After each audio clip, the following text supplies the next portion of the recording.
Hi everyone, welcome back. Gained Cristiano Ronaldo once cost Sir Alex Ferguson £400 after the Manchester United boss bet the then young winger that he wouldn't score 15 goals over one season. In the 2005 and 06 Premier League season, Ronaldo had managed to score 9 goals in 33 appearances and also notched up 7 assists across the campaign. However, legendary tactician Sir Alex put across a challenge that the Portuguese wonderkid couldn't refuse: score 15 and win £400. By December 2006, a 21-year-old Ronaldo had already scored 13 goals, including 3 successive braces against Aston Villa, Wigan and Reading. After his brace against Villa, Ronaldo told reporters that his main ambition in the league this season was to score more and beat Ferguson. He revealed, "To beat the manager is my ambition, and I want to carry on.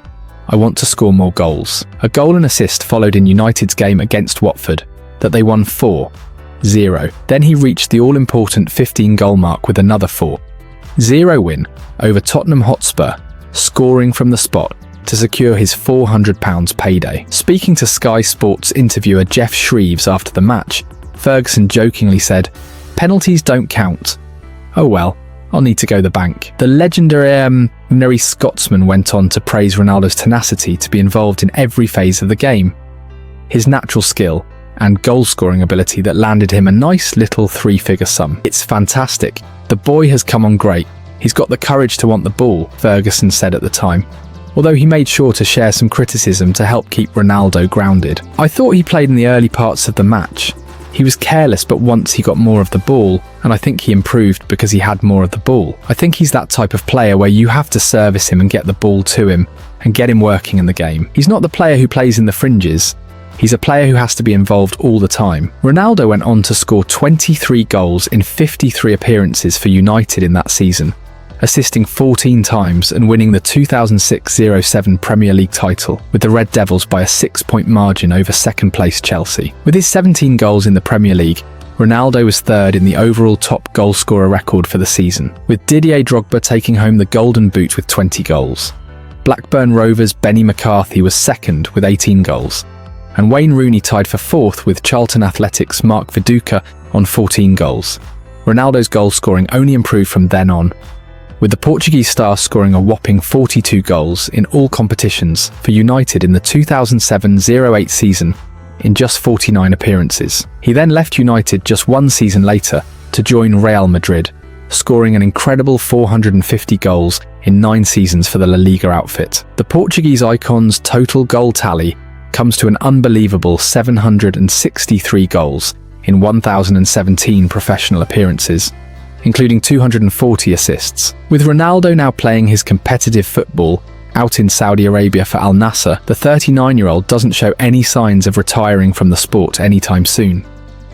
Hey, welcome back again. As his namesake might suggest, Hannibal Mejbri was touted to become a battle-ready general of a midfielder upon joining Manchester United in 2019. Tunisian youngster, with his recognisable head of long curled hair, made his debut in 2021 after making waves throughout the Red Devils' academy sides. And Ole Gunnar Solskjaer looked to have handed him his big break. Alas, United entered a footballing lull during the tenure of their legendary Norwegian deputy, and temporary spells with Michael Carrick and Ralf Rangnick at the helm saw Hannibal 21 descend back into the periphery. Erik ten Hag never entirely took to the creative player either, and Hannibal ended his United career this summer, joining Burnley. Despite such promise, and the dismal state of the Red Devils' midfield, highlighted by their merciless 3-0 claps at the hands of old rivals Liverpool, the player that Hannibal was touted to become could have offered something different to a side evidently in need of a spark. But where did his story begin? Hannibal was born and grew up in the suburbs of Paris, where he began his budding career, starring for Paris FC. European giants began to court him, but a decision was made. The star would make a sudden switch to Monaco, famous for their incubation of Kylian Mbappe. This move was no fairy tale, however, and Hannibal lasted a single year in the city-state before opening the floor to top European clubs once again, who caught wind of his disenchantment. While rumours suggest that Bayern Munich, PSG and Barcelona had earmarked the starlet, the then France U16 player eventually chose to seek pastures new after falling out of love with his profession. Snubbing other members of the European elite for Solskjaer's United. The fee was an initial £4.2 million, rising to a possible £8.2 million. Perhaps a relief for United after they paid the Monegasque side £36 million up front for Anthony Martial 4 years prior. Immediately upon arriving, the reviews for Hannibal rolled in and were positive.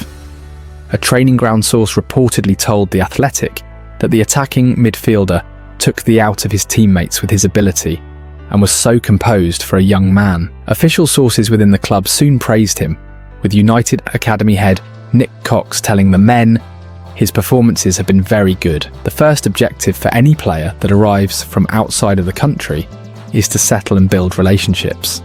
That's really the only expectation we have on him at the moment. In these early phases, it's just to settle, and he's doing that nicely. With his bed nicely made in England, Hannibal set his sights on the first team, which was led by Solskjaer, the man who helped bring him to Old Trafford. His first start for the U21S came in 2020 during an EFL trophy tie against Salford City. And a year later, the first team beckoned after Hannibal was named Reserve Player of the Year. His first senior bow came against Wolves in the final Premier League game of the 2020-21 season. But 8 months later, Solskjaer was sacked, Carrick took temporary charge, and Rangnick was hired until the season's end. Solskjaer scarcely picked young Hannibal before his dismissal, relying on more senior figures to save his job, and that trend continued under both Carrick and Rangnick, the latter handing him 2 senior appearances near the season's end. Most notable of these cameos was that against Liverpool, where the youngster was praised by some including Gary Neville, but shunned by others for his fight. That resulted in a slurry of fouls and a yellow card. A month later, that fight was on show yet again, but not in the way that fans would have hoped. A training group spat involving 2 first-team players, reported to be Hannibal and Brazilian defender Alex Telles, made headlines and forced training to be called off early. This began the youngster's off-field issues, but didn't stop him from featuring in the club's final game of the season against Crystal Palace. The reign of Ten Hag then began. And although his substitute appearances inspired some to suggest Hannibal be incorporated into the Dutchman's first team, he wasn't favoured. Less than 2 months after arriving, United's new head coach sent Hannibal on loan. Birmingham City snapped up the starlet, and he hit the ground running, making 38 championship appearances and earning the club's Goal of the Season award for his only strike of the campaign.